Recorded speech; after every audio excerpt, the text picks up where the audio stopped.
Dakar, capitale du Sénégal, vit au rythme d'innovations prometteuses, en particulier dans la fintech. Parmi elles, une jeune entreprise a longtemps brillé, Wari. Son succès dans le transfert d'argent était tel que le verbe warima et est entré dans le langage courant pour désigner l'envoi rapide de fonds.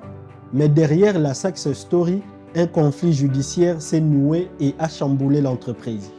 Au cœur du scandale, une augmentation de capital perçue comme une manœuvre d'exclusion des associés minoritaires.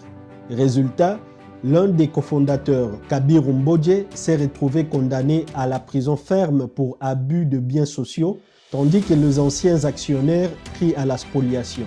Nous allons retracer les faits de l'affaire Wari, comprendre comment on peut passer de 39% à 3% du capital d'une société et analyser les mécanismes juridiques qu'ils relèvent de l'espace OHADA, du droit français ou des systèmes de common law qui protègent les actionnaires minoritaires contre les abus de majorité. Revenons en arrière. 2008, le Sénégal voit naître Wari, initialement sous forme de SARL, spécialisée dans le transfert d'argent. Très vite, la société attire l'attention et s'est mue plus tard en société anonyme.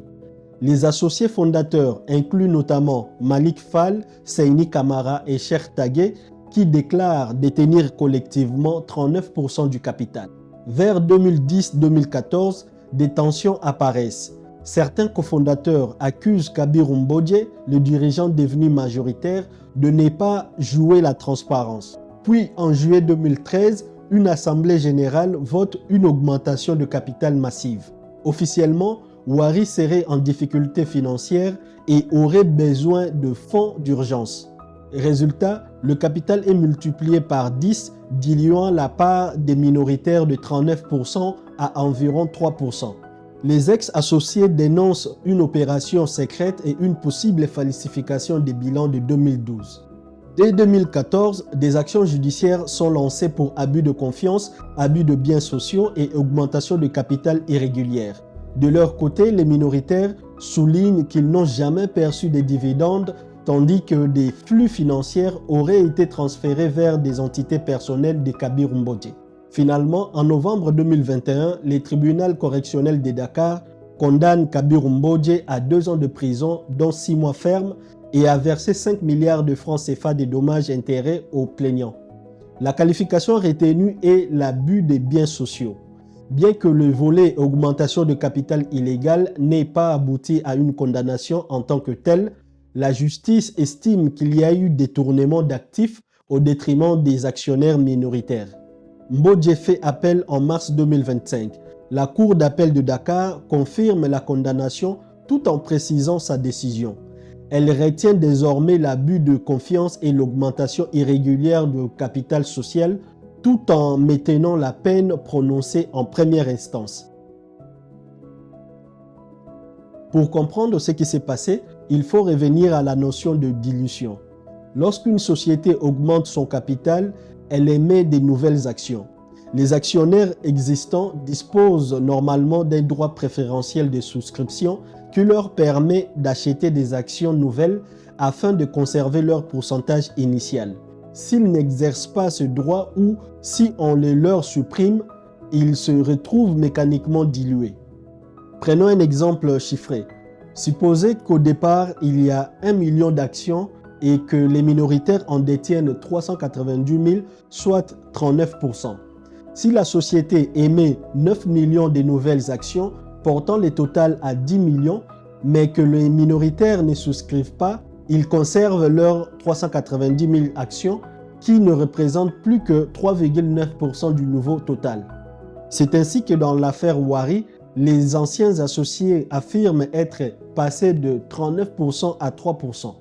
Ils accusent les dirigeants d'avoir exagéré ou falsifié les bilans pour justifier une injection de capital alors même que la société affichait des bonnes performances, s'offrant par exemple des véhicules de luxe. Selon eux, la manœuvre n'avait d'autre but que de les évincer au profit de Kabir Mbodje, devenu ultra-majoritaire. Juridiquement, plusieurs angles d'attaque existent contre une augmentation de capital jugée abusive. D'abord, la nullité pour abus de majorité lorsqu'une décision d'assemblée favorise exclusivement l'intérêt du groupe majoritaire et non l'intérêt social. Dans l'espace OHADA, l'article 130 de l'acte uniforme consacre le principe de l'abus de majorité.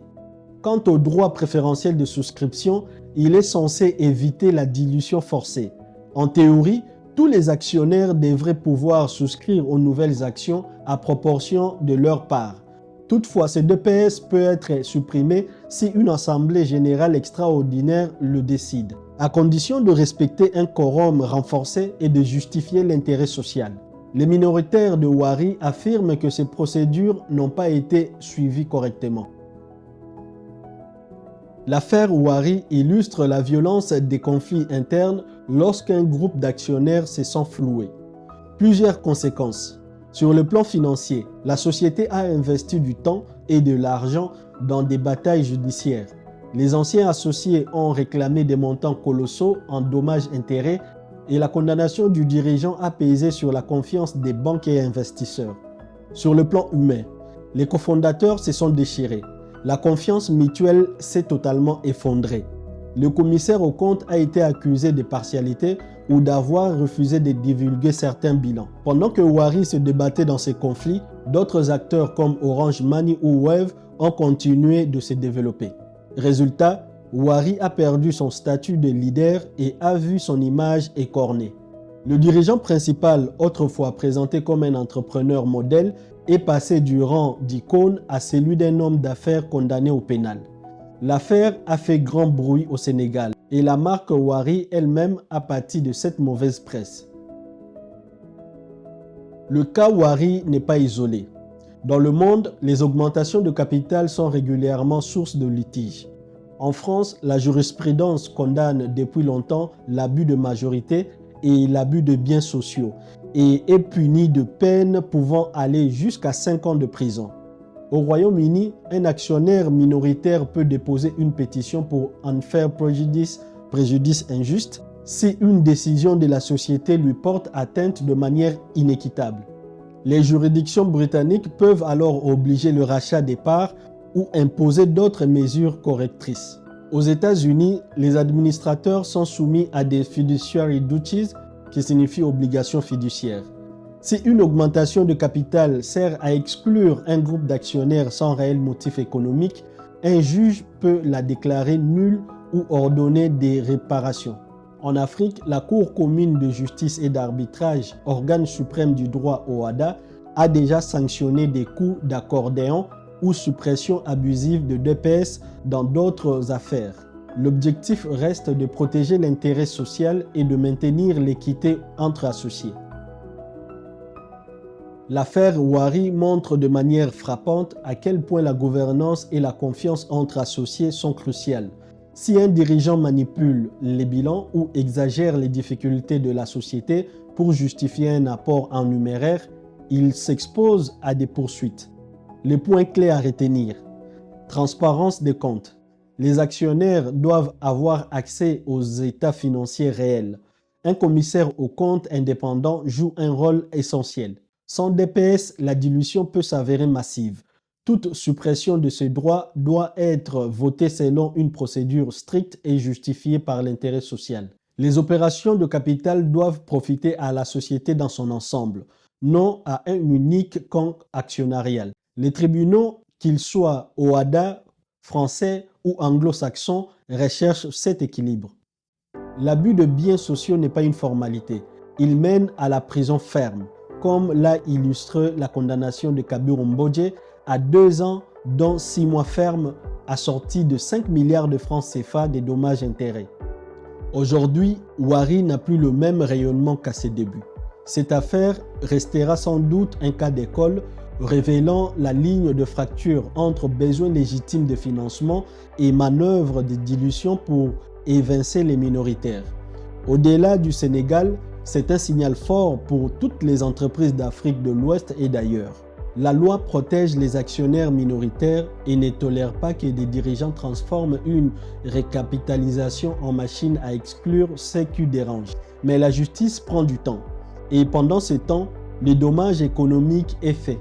Entre triomphe et la déchéance, la frontière est parfois mince. L'affaire Wari en est la preuve. Une success story peut virer au feuilleton judiciaire et la start-up vedette perd son lustre face à la concurrence. Si la société a encore un avenir, il se jouera sur le terrain de la probité et de la confiance.